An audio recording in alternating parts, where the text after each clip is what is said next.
سورہ مطففین مدینہ منورہ میں نازل ہوئی۔ وہاں کے لوگ ناپ تول میں کمی بیشی کرتے تھے۔ ناپ تول میں کمی بیشی کا مطلب آپ سمجھ سکتے ہیں کہ کوئی بھی چیز آپ نے دینی ہے، اس میں چند گرام اگر تھوڑی مقدار میں ہے اور اگر زیادہ مقدار میں ہے تو چند کلو نکال دیں، اور اگر اس سے اور بڑی مقدار میں ہے تو چند من نکال دیں، تو آپ کو اندازہ ہوگا کہ جس کو آپ دے رہے ہیں اس کو کتنا خسارہ اور نقصان ہوگا۔ وہ آپ سے مثال کے طور پر 30 من کا سودا ہوا، اگر 29.5 بھی من آپ اس کو دیتے ہیں تو اس کے ساتھ دھوکہ بھی ہوا اور اس کو مالی طور پر نقصان بھی ہوا، کیونکہ اس نے آپ کو جو پیمنٹ کی وہ پورے 30 من کی۔ اور آپ یہ دیکھیے کہ یہ ناپ تول میں کمی والا جو معاملہ ہے یہ مسلسل ہو رہا ہے۔ پہلے سیر ہوا کرتا تھا نا، تو سیر سے کلو ہو گیا، اور اب کلو سے کیا ہوا؟ لیٹر ہو گیا۔ کلو سے لیٹر ہو گیا۔ اچھا، جیسے دودھ ہے مثال کے طور پر، تو آپ نے بعض دکانوں پہ شاید لکھا ہوا دیکھا ہو کہ انہوں نے لیٹر لکھا ہو، ورنہ لکھا ہوتا ہے کلو۔ دیتے کتنا ہے؟ لیٹر۔ اسی طرح یہ جو تیل کے پیکٹ آپ نہیں لیتے تیل، اس میں بھی کیا ہے کہ آپ سوچتے ہیں کہ ہم کلو لے رہے ہیں، لیکن ان میں سے اکثر کمپنیوں کا لیٹر ہوتا ہے، یعنی 900 گرام ہوتا ہے، 1000 گرام پورا نہیں ہوتا۔ اب ہم کیا سوچ کے لے رہے ہیں، اگلا ہمیں کیا دے رہا ہے، تو یہ بڑی عجیب بات ہے۔ تو اس کو اللہ تعالیٰ نے بہت سخت منع کیا اور اس سے ناپسندیدگی کا اظہار کیا، اور ایسے لوگوں کے لیے وعید سنائی کہ ویل للمطففین، ہلاکت ہے کم تولنے والوں کے لیے، ہلاکت ہے ناپ تول میں کمی کرنے والوں کے لیے۔ کچھ عرصہ قبل ہم اپنے بزرگوں سے سنا کرتے تھے کہ اڑتا ہوا تولا کریں۔ اڑتا ہوا تولا کرنے کا مطلب کہ جو سامان ہے وہ نیچے ہو، یعنی زیادہ ہو، اور آپ کا جو ترازو ہے وہ تھوڑا سا اوپر ہو، تو سامان اس کو زیادہ چلا جائے، تھوڑا سا آپ کی طرف سے اس کو چلا جائے تو کوئی مسئلہ نہیں، اس کی طرف سے آپ کے پاس کوئی چیز نہ رہ جائے۔ یہی حال کپڑے میں ہے، یہی حال مثال کے طور پر آپ زمین بیچ رہے ہیں، یہی حال سامان بیچ رہے ہیں، XYZ کوئی بھی چیز بیچ رہے ہیں تو اس کے اندر یہ ناپ تول میں کمی کا پہلو موجود ہوتا ہے۔ تو اللہ تعالیٰ نے اس کو سخت منع فرمایا اور ناپسندیدگی کا اظہار کیا، فرمایا ویل للمطففین، ہلاکت ہے، تباہی ہے، بربادی ہے ناپ تول میں کمی کرنے والوں کے لیے۔ الذین اذا اکتالوا علی الناس یستوفون، جب وہ لیتے ہیں تو پورا پورا لیتے ہیں۔ اس وقت بڑا خیال ہوتا ہے کہ ہمیں جو چیز مل رہی ہے اس میں کمی بیشی نہ ہو، لیکن وَإِذَا كَالُوهُمْ او وزنوہم یخسرون، لیکن جب ان کو کوئی چیز ناپ کر دیتے ہیں یا تول کر دیتے ہیں تو اس میں کمی کرتے ہیں۔ یاد رہے کہ حضرت شعیب علیہ السلام کی جو قوم تھی، ان کی جو ایک بڑی بیماری تھی وہ یہ تھی کہ وہ ناپ تول میں کمی کیا کرتے تھے۔ اس لیے حضرت شعیب علیہ السلام نے ان کو یہ نصیحت کی وَلَا تَبْخَسُوا النَّاسَ أَشْيَاءَهُمْ، کہ لوگوں کو ان کی چیزوں میں کمی کر کے نہ دو، وَلَا تَعْثَوْا فِي الْأَرْضِ مُفْسِدِينَ، اور نہ ہی زمین میں فساد پھیلاؤ۔ یہ تو ایک عمومی بات ہو گئی، یہ قرآن پاک کی آیت کا ترجمہ اور مختصر مفہوم ہو گیا۔ اب اگلی بات سنیے گا پوری توجہ سے۔ اس آیہ مبارکہ کی تفسیر میں مفسرین کرام نے یہ بات بھی بیان کی، مفسرین نے کہا کہ یہاں صرف ناپ تول میں کمی مراد نہیں، یہ تو مراد ہے پہلے درجے میں، لیکن یہاں صرف ناپ تول میں کمی مراد نہیں، یہاں یہ بھی مراد ہے کہ آپ کی جو بھی ذمہ داری ہے آپ اگر اس کو صحیح طور پر ادا نہیں کرتے تو گویا کہ آپ بھی مطففین میں شامل ہوتے ہیں۔ مثال کے طور پر ایک امپلائی ہے، سرکار کا ملازم ہے، اس کی ڈیوٹی صبح جو ہے وہ 8 بجے سے لے کر 4 بجے تک ہے، وہ 12 بجے ہی گھر گیا، یہ بھی مطففین میں۔ اور ہمارے سرکاری اداروں میں الا ماشاء اللہ تقریباً یہی حال ہے، کون ٹائم پہ جاتا ہے اور کون ٹائم پہ اٹھتا ہے، اور جب تنخواہ کی باری آئے تو پوری لینی ہے، مراعات کی باری آئے پوری، لیکن جب خود کچھ کام کرنا ہے، ذمہ داری ادا کرنی ہے، اس وقت پورا کچھ بھی نہیں کرنا۔ یہاں تک کہ یوں بھی سنتے ہیں لوگوں سے کہ اگر کبھی گھنٹہ 1.5 گھنٹہ ان کو کسی وجہ سے زیادہ کرنا پڑ جائے تو ان کو فوراً کہیں گے بھئی ہمارا تو اوور ٹائم ہو گیا، لکھو ہمارا اوور ٹائم ہو گیا، ہم نے زیادہ کام کر لیا۔ اور جب گھنٹوں ادھر ادھر گئے کوئی پتہ نہیں۔ یہاں تک فقہا نے لکھا کہ اگر مثال کے طور پر آپ کہیں امپلائی ہیں، کام کر رہے ہیں، تو وہاں سے کوئی بندہ جو امپلائی ہے وہاں سے وہ اجازت لے کر آیا ہے بھئی مجھے نماز پڑھنی ہے،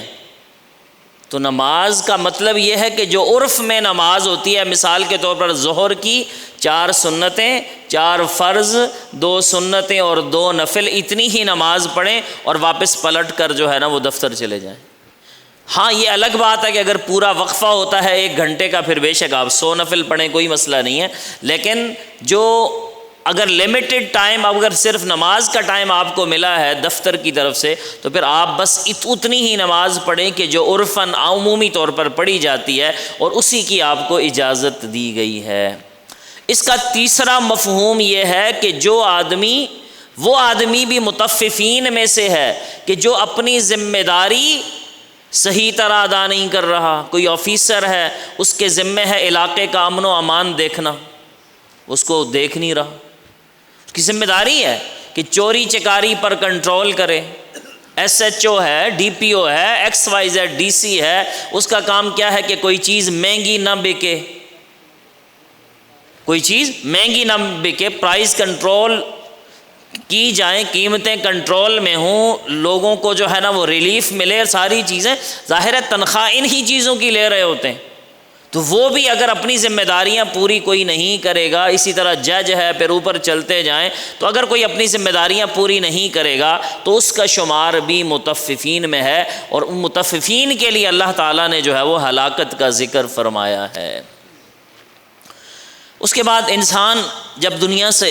پردہ کر لیتا ہے، فوت ہو جاتا ہے، اب اس کے لیے 2 صورتیں ہیں جو آگے یہیں پر فرمایا کہ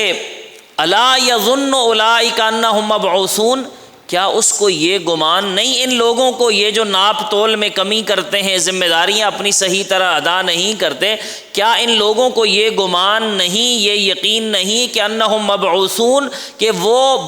اٹھائے جائیں گے، کھڑے کیے جائیں گے، پیش کیے جائیں گے اللہ کی بارگاہ میں، لیوم عظیم، ایک بڑے دن کے لیے، یوم یقوم الناس لرب العالمین، جس دن ساری خلقت کو، ساری مخلوق خدا کو اللہ کی بارگاہ میں پیش کیا جائے گا۔ یہ کل جو آپ کا درس آپ نے سنا علامہ صاحب سے رات میں، یہ وہی بات ہے کہ وَلِمَنْ خَافَ مَقَامَ رَبِّهِ جَنَّتَانِ، اور یہ آیت سورہ النازعات میں بھی ہے جو کل پڑھی گئی کہ وَأَمَّا مَنْ خَافَ مَقَامَ رَبِّهِ وَنَهَى النَّفْسَ عَنِ الْهَوَىٰ، اور بے شک وہ شخص جو اپنے رب کی بارگاہ میں کھڑے ہونے کے تصور سے، حاضری کے تصور سے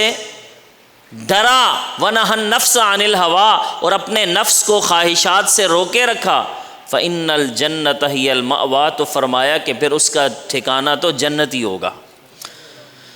تو 2 مقامات ہیں کہ جب کوئی بندہ یہاں سے دنیا سے چلا جاتا ہے، اس کی روح یا تو اعلیٰ علیین میں ہوتی ہے اور یا سجین میں ہوتی ہے، اور سجین عذاب کا مقام ہے اور علیین جو ہے وہ راحت کا مقام ہے، اور وہاں پر ملائکہ، مقربین اور فرشتے ہوتے ہیں۔ اسی طرح سے جو آدمی اچھا ہے نیک ہے اس کو عربی زبان میں قرآن کی زبان میں ابرار کہتے ہیں، تو اگر ابرار میں سے ہے تو اس کا نامہ اعمال بھی اعلیٰ علیین میں لے جایا جائے گا، اور جو آدمی برا ہے، فاسق ہے، فاجر ہے، نافرمان ہے، تو اس کا نامہ اعمال بھی سجین میں ہوگا۔ یہاں ایک حدیث مبارکہ آپ کو سنانا ضروری ہے کہ نبی رحمت صلی اللہ علیہ وسلم نے ارشاد فرمایا، حضرت ابن عباس سے یہ روایت مروی ہے، فرمایا کہ جو قوم 5 کام کرے گی اللہ تعالیٰ اسے 5 سزائیں دے گا۔ جو قوم 5 کام کرے گی، 5 گناہ کرے گی، اللہ تعالیٰ اسے 5 سزائیں دے گا۔ سب سے پہلے فرمایا کہ جب کوئی قوم عہد توڑے گی، معاہدہ توڑے گی، وعدہ پورا نہیں کرے گی، تو فرمایا کہ اللہ تبارک و تعالیٰ ان پر ان کے دشمن کو مسلط کر دے گا۔ میں ابھی سوچ رہا تھا جیسے بھی رمضان المبارک ہے، برکت والا، خیر والا، عافیت والا مہینہ ہے، اور اس میں جو ہماری ملکی اور قومی صورتحال ہے، ہر طرف دہشت گردی، یہ وہ آگے پیچھے مسائل، تو میں یہ سوچ رہا تھا کاش کہ ہمارے بڑوں کو ہم یہ کہہ سکیں اور ہماری آواز ان تک پہنچ سکے، ہم ان کو یہ کہیں کہ باقی سارے کام چھوڑ دو، ایک دفعہ اللہ سے صلح کر لو، ایک دفعہ اللہ سے صلح کر لو، تو پھر دیکھو کہ اللہ تعالیٰ کیسے کرم کرتا ہے۔ اب ہم لوگ سارے کام کریں گے، یہ اجلاس، وہ اجلاس، یہ میٹنگ، وہ میٹنگ، یہ بیان، وہ بیان، سارا کچھ کریں گے، لیکن جو کرنا ہے، وہ کہتے ہیں نا کہ ایک فقیر بیٹھا تھا قبرستان کے کنارے، کسی نے پوچھا بھائی کیا کر رہے ہو؟ کہا کہ مخلوق کی اللہ سے صلح کروا رہا ہوں۔ تو کہا تو پھر کیا ہوا؟ کہا وہ تو مان رہا ہے، یہ نہیں مان رہے، وہ تو مان رہا ہے، یہ نہیں مان رہے۔ کچھ عرصہ گزرا، پھر وہ درویش وہیں بیٹھے تھے اور اس بندے کا وہاں سے گزر ہوا، کہا فقیر کیا کر رہے ہو؟ کہا کہ مخلوق کی اللہ سے صلح کروانے کی کوشش کر رہا ہوں۔ کہا نتیجہ کیا نکلا ہے؟ کہا کہ اب یہ تو مانتے ہیں، اب وہ نہیں مان رہا۔ تو وقت ماننے کا بھی وقت ہوتا ہے، اللہ کے ماننے کا بھی وقت ہوتا ہے کہ اس وقت جو ہے وہ اللہ تبارک و تعالیٰ کو ہم نے منوانا تھا، اس طرف ہم دور دور تک سوچتے بھی نہیں ہیں۔ ایک گناہ فرمایا کہ دوسرا وَإِذَا حَكَمُوا بِغَيْرِ مَا أَنزَلَ اللَّهُ إِلَّا فَشَا فِيهِمُ الْفَقْرَ۔ آپ جاگ رہے ہیں کہ سو رہے ہیں؟ جی جاگ رہے ہیں نا؟ تو فرمایا کہ جب وہ ایسے فیصلے کریں کہ جو اللہ کے حکم کے خلاف ہوں، جب وہ ایسا نظام چلائیں، ایسے کام کریں، ایسے فیصلے کریں کہ جو اللہ تعالیٰ کے حکم کے خلاف ہوں،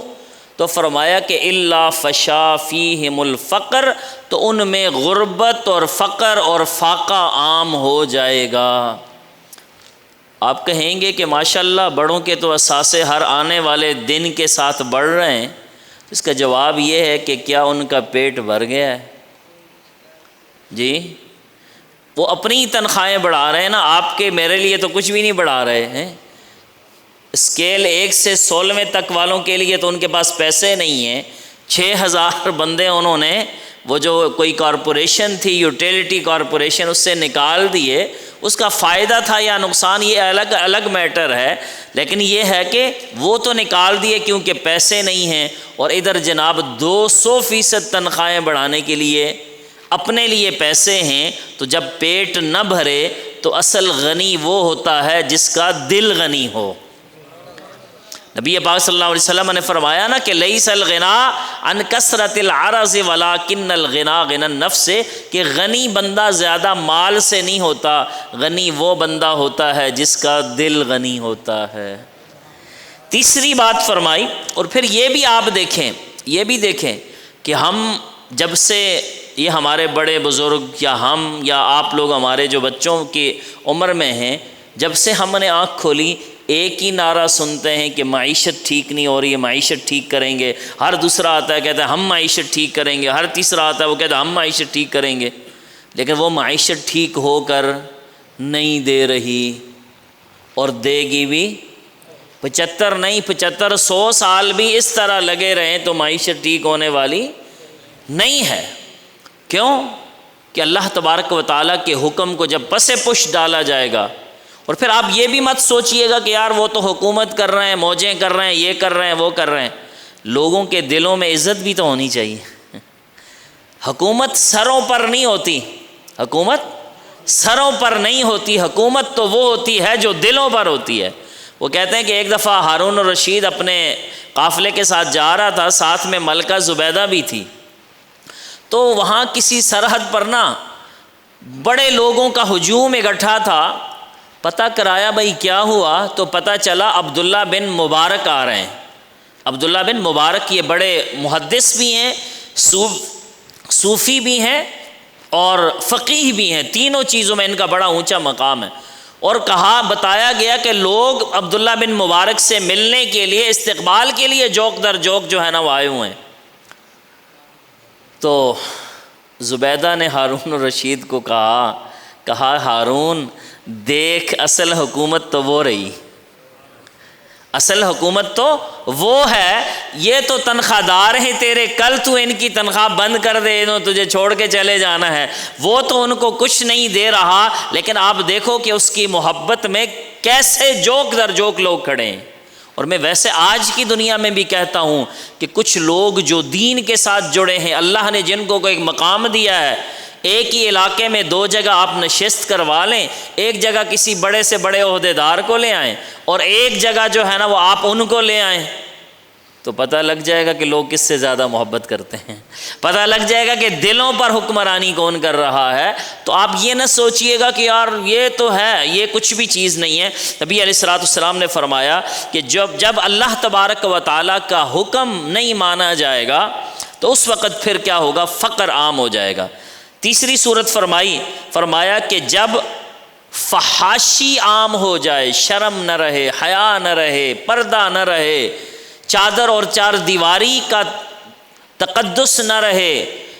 کسی کو اپنے آپ کا خود خیال نہ رہے کہ مجھے اپنا آپ کیسے چھپانا ہے۔ اگر آپ کو سمجھ میں نہیں آ رہی تو میں 2 جملے کہہ دیتا ہوں کہ ہر بچہ ہر بچی ٹک ٹاکر ہے کہ نہیں، اور ٹک ٹاک پر بچیاں، چھوٹی چھوٹی بچیاں کیا کیا پوز جو ہے وہ دکھا کر، کس قسم کی حرکتیں کر کے جو ہے نا وہ اپنے جسم کی نمائش نہیں کر رہی۔ تو فرمایا کہ جب قوم میں فحاشی عام ہو جائے گی تو وہاں پر طاعون جیسی بیماری جو ہے نا وہ عام ہو جائے گی۔ اس کے بعد فرمایا کہ جب بھی ناپ تول میں کمی کریں گے تو زمین کی پیداوار میں کمی ہو جائے گی۔ آپ لوگ بزرگ یہاں بیٹھے ہیں، دیانت داری سے بتائیں کہ آج سے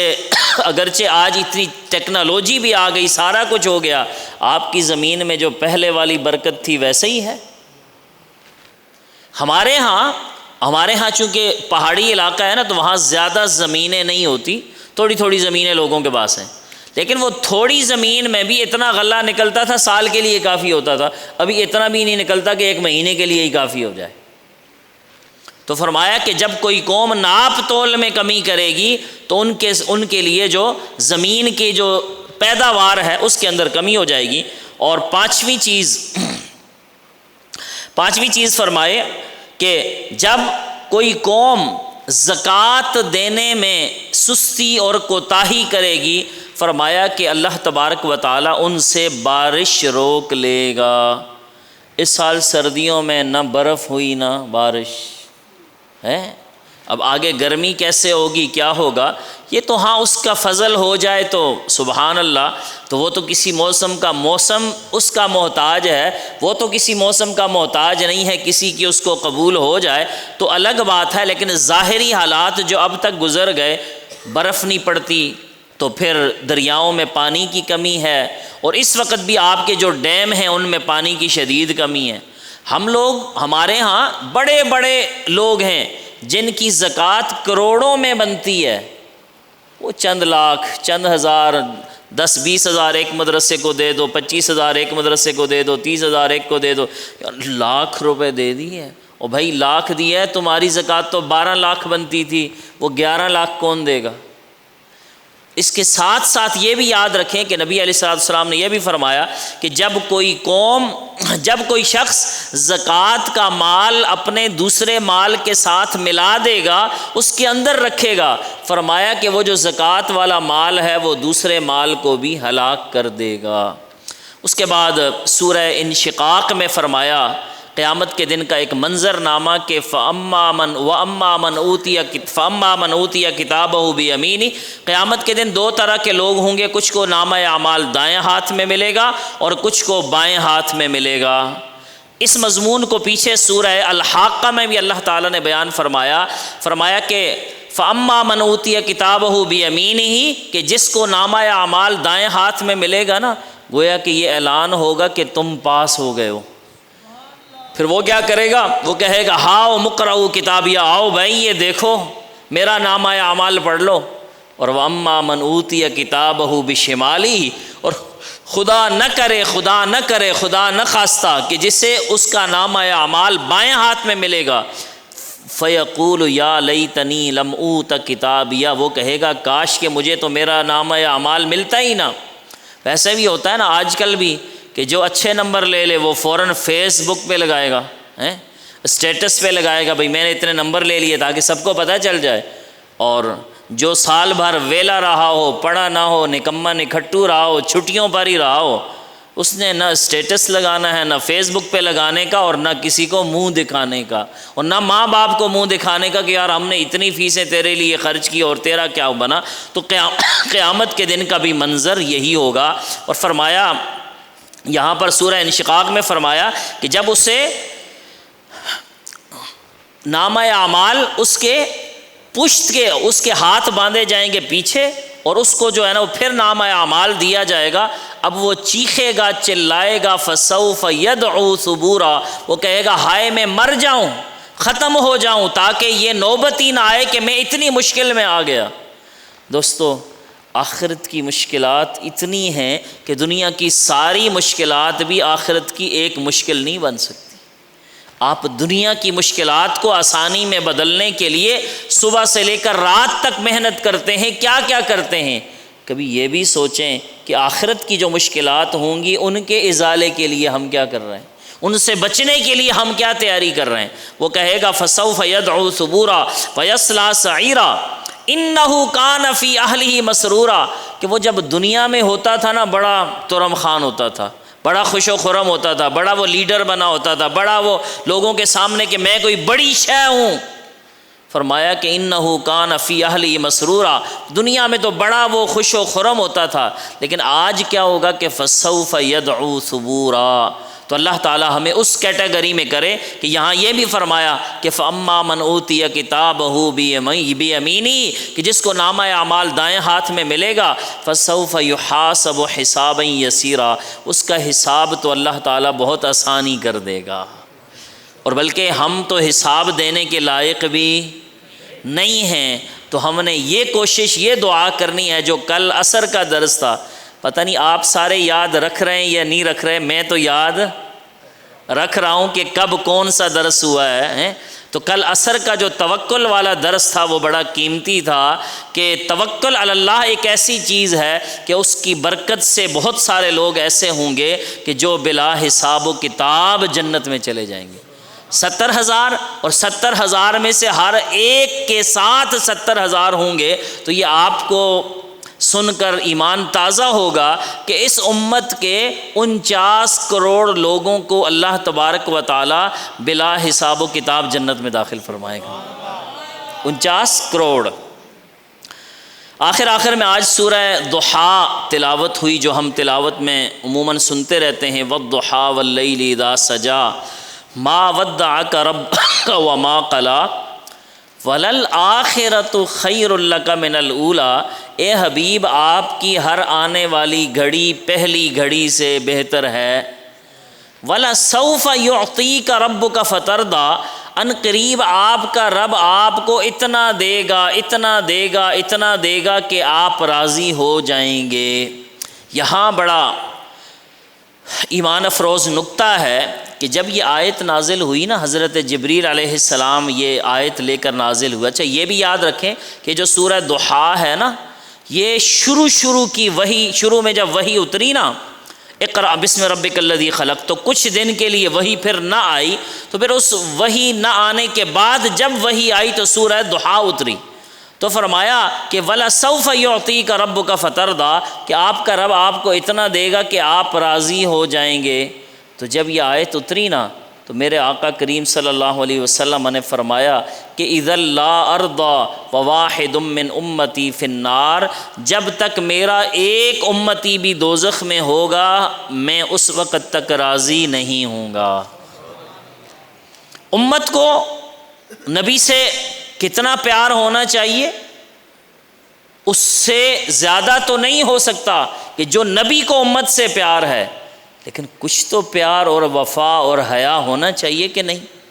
نبی پاک صلی اللہ علیہ وسلم نے فرمایا کہ اللہ تعالیٰ نے مجھے یہ اختیار دیا کہ اے حبیب دو باتوں میں سے ایک بات کر لیتے ہیں، آپ کی مرضی، دو باتوں میں سے، دو کاموں میں سے ایک کام کر لیتے ہیں، جو آپ کہتے ہیں وہی کرتے ہیں۔ تو نبی پاک صلی اللہ علیہ وسلم کو اختیار ہے کہ نہیں؟ دو میں سے آپ جو کہتے ہیں وہ کر لیتے ہیں۔ ایک آپشن اللہ تبارک و تعالیٰ نے یہ دیا، ایسا کرتے ہیں کہ آپ کی نا آدھی امت کو بلا حساب و کتاب جنت میں داخل کر دیتے ہیں، اور جو باقی آدھی ہے نا ان کا حساب کتاب کر لیتے ہیں۔ ایک آپشن۔ دوسرا آپشن یہ ہے کہ ہم آدھی کو بلا حساب و کتاب داخل نہیں کرتے، آپ کو شفاعت کا حق دے دیتے ہیں کہ جو آپ اپنی امت کی شفاعت اور سفارش فرمائیں۔ تو نبی پاک صلی اللہ علیہ وسلم نے فرمایا کہ فاخترت الشفاعت، میں نے شفاعت کو اختیار کر لیا۔ کیوں؟ اگر وہ آدھے چلے جاتے تو آدھے تو پھنس جانے تھے۔ ہے ان کو امت سے پیار کتنا ہے، رحمت ان کا شعار کتنا، ان کو اپنی امت سے کتنا پیار ہے۔ تو آپ نے فرمایا کہ فاخترت الشفاعت، میں نے شفاعت کو قبول کر لیا کہ چلیں جو بھی جو ہے وہ، جب نبی پاک صلی اللہ علیہ وسلم قیامت کے دن سجدہ کریں گے اور اس کے بعد پھر آپ دعا اللہ تبارک و تعالیٰ کی طرف سے ہوگا، سل توتا، آپ مانگیں اللہ تعالیٰ آپ کو عطا فرمائے گا، وشفا تشفا، آپ جس کی بھی شفاعت کرنا چاہتے ہیں اللہ تعالیٰ آپ کی شفاعت کو قبول فرمائے گا۔ ایک اور نبی پاک صلی اللہ علیہ وسلم نے فرمایا کہ ہر نبی کو اللہ تبارک و تعالیٰ دنیا میں ایک دعا کرنے کا اختیار دے دیتا ہے کہ آپ یہ دعا کریں قبول ہو جائے گی۔ سارے انبیاء جس کو بھی اللہ نے یہ اجازت دی، اختیار دیا، ہر نبی کو دیا کہ آپ ایک دعا دنیا میں کر لیں، وہ ہاتھ کے ہاتھ ہم قبول کر دیں گے۔ اللہ، میرے آقا نے وہ دعا بھی آپ کے اور میرے لیے رکھی۔ فرمایا کہ میں نے وہ دعا بھی اپنی امت کی آخرت کے لیے بچا کر رکھی ہے کہ دنیا میں کی ہی نہیں، آخرت میں کروں گا اور اس سے میری امت کو فائدہ ہوگا۔ تو آج اگر امتی کو حضور اقدس صلی اللہ علیہ وسلم کی سنت کے مطابق لباس پہننا پڑے، اٹھنا پڑے، چلنا پڑے، بیٹھنا پڑے، سچ بولنا پڑے، تھوڑی سی محنت کرنی پڑے، تو پھر حضور کی وہ بڑی بڑی وفائیں، حضور کی وہ بڑی بڑی شفقت، حضور کی وہ بڑی بڑی محبت اور آپ کو جو امت کی فکر لاحق تھی، اس کے مقابلے میں ان کاموں کی حیثیت ہی کیا ہے؟ کتنے مشکل کام ہے، کوئی کچھ بھی مشکل نہیں۔ یہاں تک کہ قرآن کریم میں دو جگہ، ایک جگہ سورہ شعراء میں اور ایک جگہ سورہ کہف میں، نبی پاک صلی اللہ علیہ وسلم کو جو امت کی فکر تھی اس کے حوالے سے فرمایا کہ لعلک باخع نفسک علی آثارہم ان لم یؤمنوا بہذا الحدیث اسفا، کہ حبیب لگتا ہے کہ آپ اپنے آپ کو نقصان پہنچا دیں گے اس غم میں کہ یہ قرآن پر ایمان کیوں نہیں لاتے۔ اس قدر شدت سے نبی پاک صلی اللہ علیہ وسلم چاہتے تھے کہ میری امت ایمان بھی لائے اور میری امت جو ہے وہ دنیا میں بھی سرخرو ہو اور آخرت میں بھی سرخرو ہو۔ اس سے ایک بات یہ بھی پتہ چلتی ہے کہ یہ بچے ہیں کل کو حافظ بنیں گے، قاری بنیں گے، علماء بنیں گے۔ یہ ان کے یاد رکھنے کی بات ہے کہ جب آپ عالم بنیں، حافظ بنیں، کسی دینی منصب پر فائز ہوں، تو کسی کو رہنمائی کرتے ہوئے ایک رسم پوری نہ کریں، دل کی گہرائیوں سے اس کے ساتھ کوشش کریں، محنت کریں توجہ سے کہ جو چیز آپ کے سینے میں اللہ تعالیٰ نے اتاری ہے تاکہ وہ چیز ان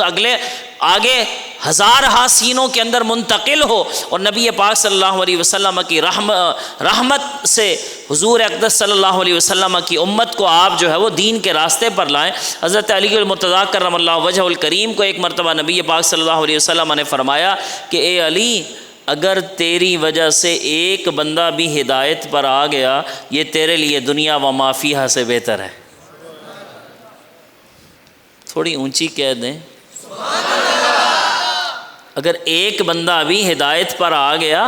ایک بندے کو حافظ بنا دیا، ایک بندے کو ذاکر بنا دیا، ایک بندے کو نمازی بنا دیا، ایک بندہ ادھر ادھر 19-20 کرتا تھا اس سے گناہ چھڑوا کر نیکی کے راستے پر لگا دیا، فرمایا کہ اور یا خود غیر مسلم تھا اس کو کلمہ پڑھا دیا، تو فرمایا کہ ایک بندہ بھی اگر آپ کی وجہ سے ہدایت پر آ گیا یہ تمہارے لیے دنیا و ما فیہا سے بہتر ہے۔